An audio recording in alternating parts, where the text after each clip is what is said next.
नमस्कार मित्रांनो बघूया प्रॉफिट आणि लॉस काय असतंय. प्रॉफिट म्हणजे काय मित्रांनो, सामान्य व्यावहारिक संकल्पना आहे. सपोज मी एक वस्तू घेतली मित्रांनो 100 रुपयाला आणि ती वापरून मला कंटाळा आला. आता 100 रुपयाला घेतली म्हणजे मी त्याला काय म्हटलं, कॉस्ट प्राईस म्हणजे घेतलेली प्राईस. आणि नंतर काय झालं, मला ती वापरून कंटाळा आला. मी म्हटलं ती वस्तू विकावी. माझ्या मित्राचं साह्य घेतलं मी विकायला आणि आम्ही दोघांनी काय केलं, आम्ही दोघांनी एक कार्यक्रम केला, ती 110 रुपयाला वस्तू विकून टाकली. आता विकली वस्तू म्हणजे ती झाली सेलिंग प्राईस, ती झाली SP. आता इथं काय झालं माहिती आहे का मित्रांनो, हे आम्हाला अगोदर 100 रुपये आमच्याकडे होतं वस्तूच्या रूपामध्ये, पण आम्हाला नंतर 10 रुपये जास्त मिळालं. म्हणजे 10 रुपये आम्हाला काय मिळालं, जास्त मिळालं.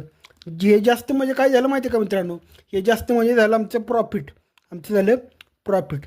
नंतर काय झालं, आता तुम्हाला एक लॉसचं उदाहरण देतो मित्रांनो.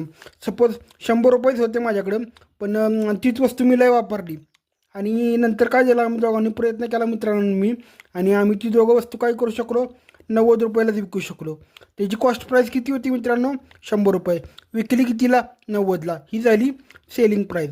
इथे काय झालं, 10 रुपये आमच्या खिशामध्ये काय आलं, कमी आलं, कमी आलं. आणि हे कमी म्हणजे काय आहे मित्रांनो, हे लॉस आहे, लॉस. याला आपण लॉस म्हणतो. आता पहिल्या केसमध्ये बघितलं ना तुम्ही मित्रांनो, पहिली केस बघा, ही आहे प्रॉफिटची. ती कशी तयार झाली माहिती आहे का, याच्यामध्ये काय आहे माहिती आहे का, SP is greater than CP आहे. त्यामुळे काय येणार, याचा फॉर्म्युला काय येणार आहे, SP मायनस CP. आणि दुसऱ्या लॉसमध्ये काय आहे माहिती आहे का, लॉसमध्ये CP ग्रेट आहे, CP ग्रेटर दॅन SP आहे. मग याच्यामध्ये काय येणार आहे मित्रांनो माहिती आहे का, बघा, CP मायनस SP. हे झाले फॉर्म्युले. म्हणजे आपण काय केलं, फॉर्म्युला तयार केले मित्रांनो.